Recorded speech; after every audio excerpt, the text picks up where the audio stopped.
Good morning. It's a nice rainy day in the workshop, and today we're going to look at taking the plexiglass down. The objective is to try and get it down to about 2 inches, 2.5 inches. Greg makes reference in book 3 of using 1-inch thick glass. I'm not going to get close to that, but let's see how far we can get. So I'm going to just take you out into the back workshop where I have the Preac desktop sander located. To make sure I don't make an error, I'm going to take the plexiglass pieces out, and I don't want to sand the back of the piece. So I'm simply going to put a piece of tape on it, cut it out, and that's just to make sure that I don't make a mistake.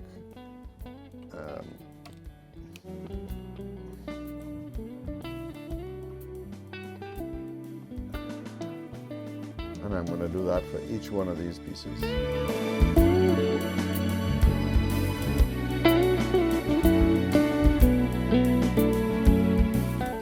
So the old Preac, taking the cover off, and we're just going to slip this through, and we do them one after the other.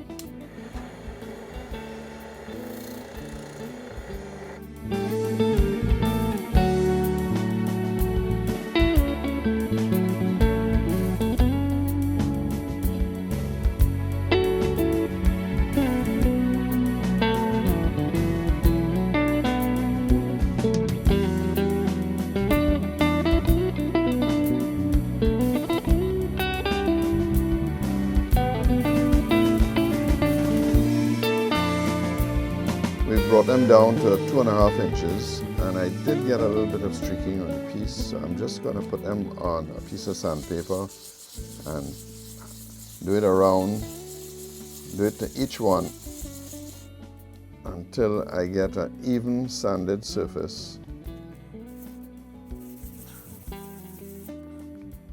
There we go. And now just take the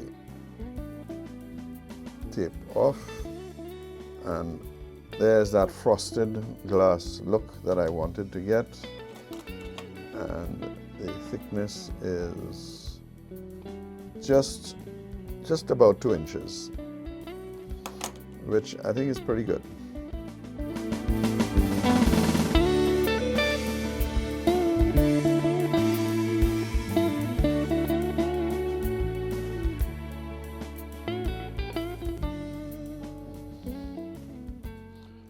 So the key is to put a small amount of glue, very little, because you don't want it to spread. And some of you smart guys will say, well, why is he using PVA? That's not a good glue for plastic and wood. And you're right, but this is simply meant to lock the two pieces together. It's not a structural joint of any sort.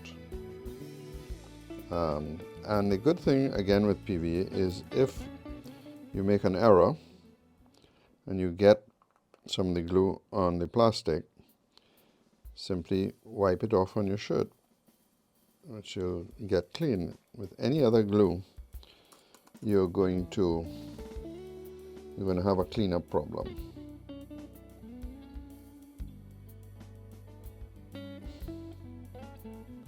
So I put it on the piece, and like that one.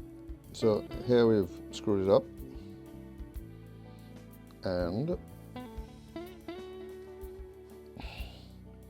it's all gone, and we're going to go back on again.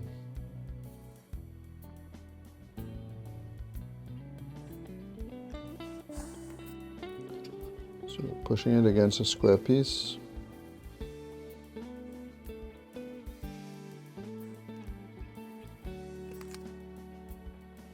And we just want the plastic to be nice and tight on the frame. And that looks perfect. So they're getting done one by one.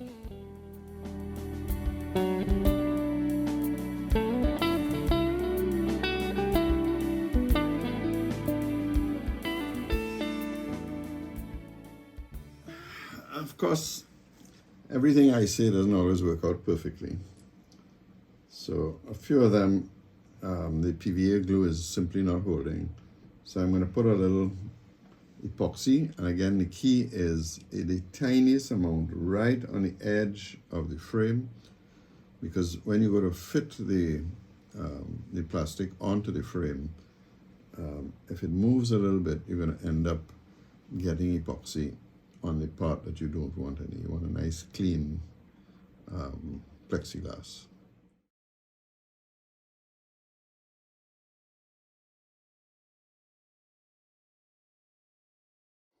Lots of things are starting to happen now. Beautiful fit, everything is nice and clean, and I'm about to fit the upper counter rail and got it all done and sorted out, and then I realize I need to paint the upper counter planks, and the question is, what do we paint that in? In the back cover of this one is book 2. It might be on book 1 as well. This is the color scheme for the stern of the boat, and you can see the letters are in yellow with an interesting font, and the suggested color is yellow ochre. So the first thing we need to do is put down 2 or 3 coats of yellow ochre on the counter planks. And then they're suggesting that the main color be something called ultramarine. And I don't have ultramarine, I can't get it here, but what I can get is this Payne's Gray, which is what I used here. So it'll really fit perfectly on, and I'll then put 2 or 3 coats of this on. Of course, I can hear my airbrush friend saying, why is he doing that? This is a nice big piece to paint. I'm happy painting it with the brush. Thank you. Now the time has come to put the name on, and of course the book says that what we should be doing is painting the name on. And there's no way in hell that I'm going to be able to paint the name, and the name is such an important part of the model. So what I've done is I've got these vinyl stickers, which are the right size. They are the wrong font, but I'm going to try and fix that afterwards using the pen, very much like I did the scrolls. And I did a little experiment. So there is the thorn, and the little dot, David says, is the most important part of the name, so we're going to put the name in. We've lined up everything. I know how I'm going to lay out the words, or the letters, and well, let's get started. So the first thing I had to do is relocate the boat up and down, so it was easy for me to stick the letters on. And the only real challenge is keeping it as close to the top as possible and making sure that the letters are vertical and not out of line. Took me about 15 minutes. Again, a good bottle of patience, and it really came out fine. What you see me doing here is just making sure that I push the vinyl down so that I don't get any creep when I come to put the paint on, which I'm now doing. So this will take certainly at least 3 coats, maybe 4, to make sure that that background goes away totally. Now you may ask why I painted the whole back of the strip in yellow, and that was because I wanted everything consistent. When you paint one dark color over the next, you don't want to see, you don't have a different background, and the color of the paint could actually change. So now we're going to take them off. I'm going to take off the easy ones first, and to try and get a nice clean line, I'm using a very sharp X-Acto blade.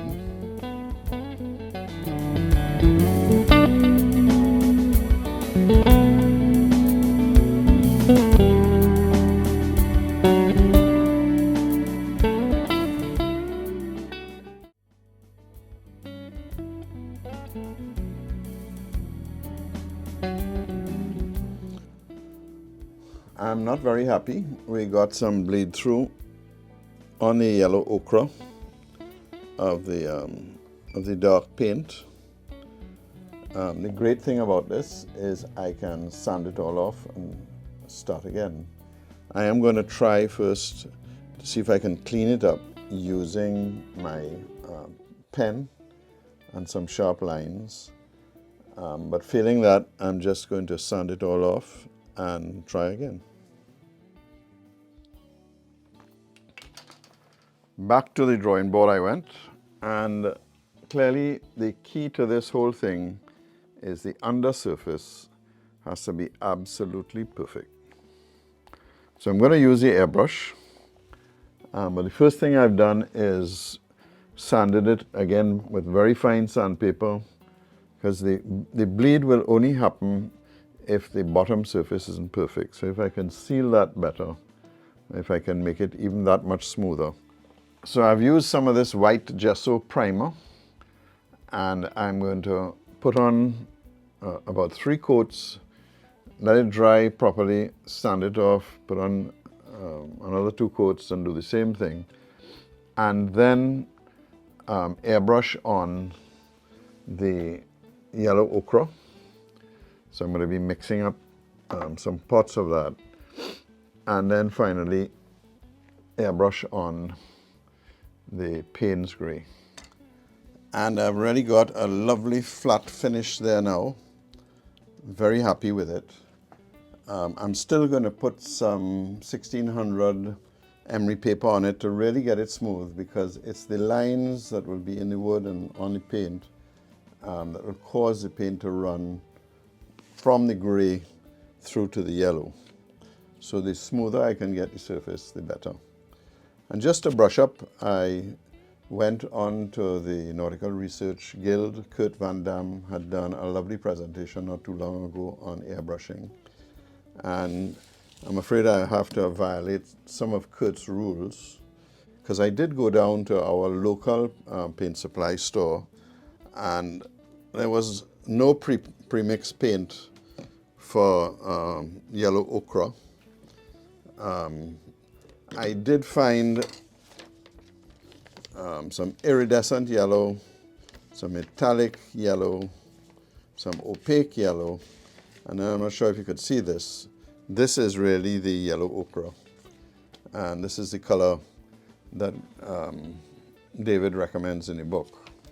So to solve that problem, I got some little jars, and I am pre-mixed, and hopefully I'll get it to work, and hopefully Kurt won't get too vexed with me, because I did make it from this. And I did call up one of my painter friends, and he does this all the time. And I got some distilled water to mix it. So again, trying to keep the particle size out and no minerals whatsoever. And hopefully I'm going to get a nice clean finish. Also, while I was there, I went into a Sherwin-Williams shop, and you know, you're always looking for simple ways of masking the big areas of the boat you don't want any spray on. And they have this wonderful, which is pre-taped. So once you establish a line, you can put this on, and I can cover this model up in no time at all. So that was very useful.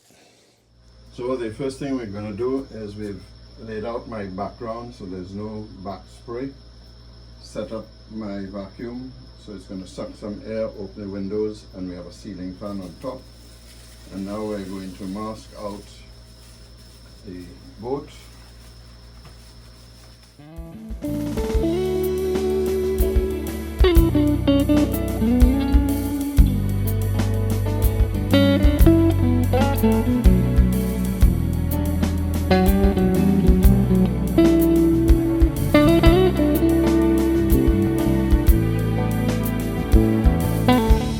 First thing we've done is we've made up a little batch, and we've checked it, and it looks like it's running really very nice. So we have a lot of extra. We can give it multiple coats, and it'll be the same mix each time. And then we seal it off in this little cup that I got from the art supply store. It's made up of yellow ochre, and I've put a little bit of metallic yellow in it just to give it a little and we'll see how that comes out. So we're going to go now and do a test paint on a sheet, let that dry, and then come back and decide if that's exactly what we want.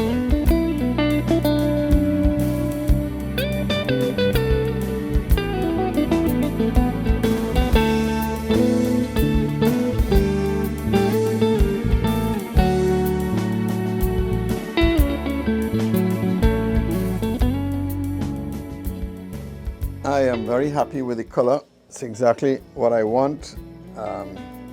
So I can start putting on the first coat, and I'm going to put on 3 coats.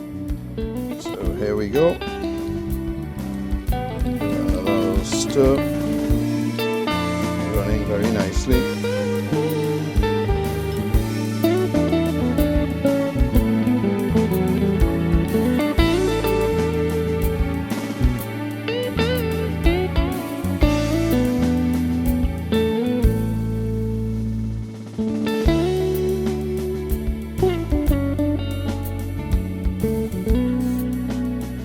That's the first coat.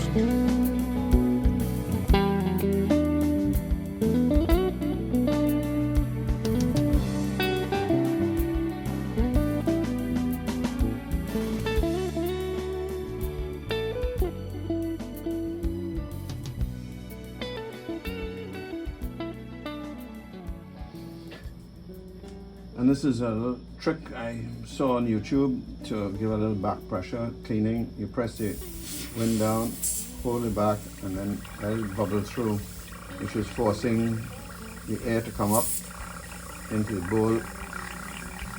And give it a good stir.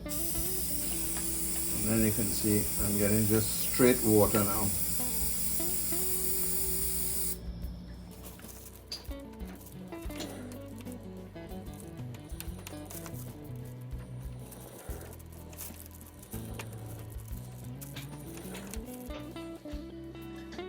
And the most important thing we need to spray is to make sure we're just straight up and down, not at an angle.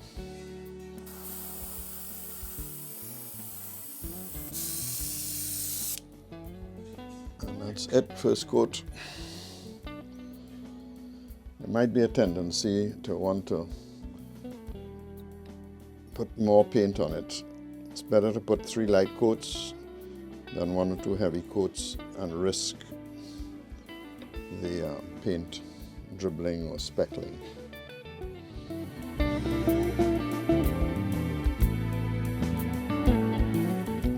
So in terms of paint finish, it really doesn't get much better than this. That's an absolutely flawless paint finish.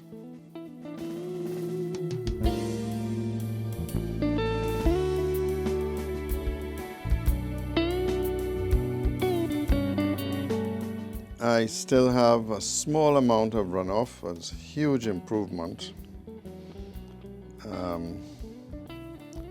So I'm not sure what I'm going to do now, but I'm going to accept this and move on, and if I need to address it, I'll address it at a later point in time. As with all these videos, time just seems to fly, and we're at the magic mark again. Really not unhappy. I'm sure I can just touch up a few little parts that are on the name plaque. But we'll see you in our next video, and don't forget, keep modeling.